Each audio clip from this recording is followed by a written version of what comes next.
తెలుగు సినిమాల్లో నాని సినిమాలకు మంచి ఆదరణ ఉన్న సంగతి మనందరికీ తెలిసిందే.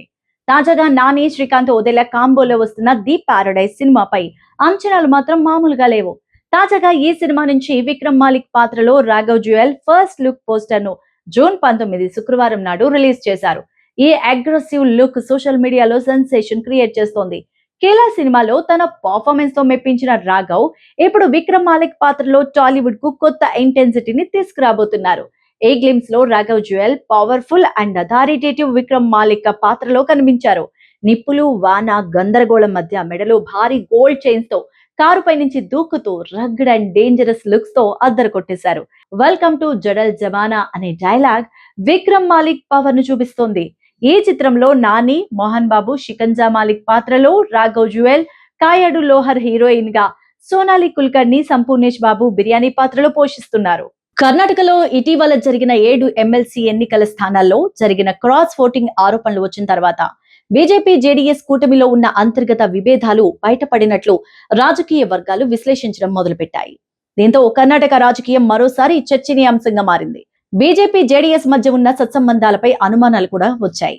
దీనిపై కేంద్ర మంత్రి హెచ్డి కుమారస్వామి స్పందిస్తూ తామంతా కలిసే ఉన్నామని, విభేదాలు ఏమాత్రమూ లేవని కొట్టిపారేశారు. బెంగళూరులోని జేడీఎస్ కేంద్ర కార్యాలయంలో మాట్లాడారు. బీజేపీతో తమ పొత్తులో ఎలాంటి సమస్య లేదన్నారు. త్వరలోనే ఢిల్లీ వెళ్లి బీజేపీ జాతీయ అధ్యక్షుడిని కలిసి ఎమ్మెల్సీ ఎన్నికల అంశంపై పూర్తిగా వివరాలు తెలియజేస్తామని వెల్లడించారు.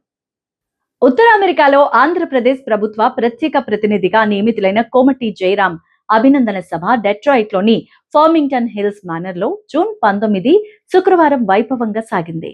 NRI TDP Detroit Michigan Telugu community ఆధ్వర్యంలో జరిగిన ఈ కార్యక్రమానికి ఎంతో మంది తెలుగువారు, ఎన్ఆర్ఐ టీడీపీ నాయకులు, అభిమానులతో పాటు కూటమికి చెందిన జనసేన, బీజేపీకి చెందిన నాయకులు, అభిమానులు కూడా హాజరయ్యారు.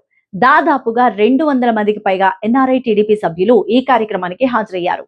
ఈ సందర్భంగా జయరాం కోమటి మాట్లాడుతూ ఆంధ్రప్రదేశ్ రాష్ట్ర ప్రగతి కోసం ముఖ్యమంత్రి చంద్రబాబు నాయుడు ఆధ్వర్యంలోని కూటమి ప్రభుత్వం అవిశ్రాంతంగా కృషి చేస్తోందని వెల్లడించారు.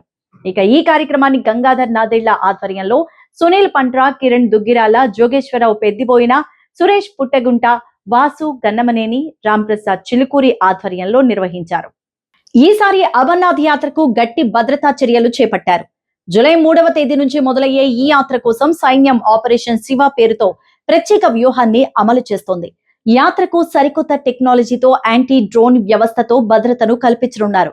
సున్నితమైన 55 ప్రాంతాల్లో అత్యాధునిక యాంటీ డ్రోన్ గన్లు, నిఘా పరికరాలు మోహరించారు. దేశంలోనే మొదటిసారిగా ఇంత పెద్ద సంఖ్యలో ఇలాంటి వ్యవస్థను ఉపయోగించడం ఇదే తొలిసారి. ఎలక్ట్రానిక్ వార్ఫేర్ పరికరాలు, ప్రత్యేక నిఘా వ్యవస్థలు శత్రు డ్రోన్లను గుర్తించి క్షణాల్లో నిర్వీర్యం చేస్తాయి.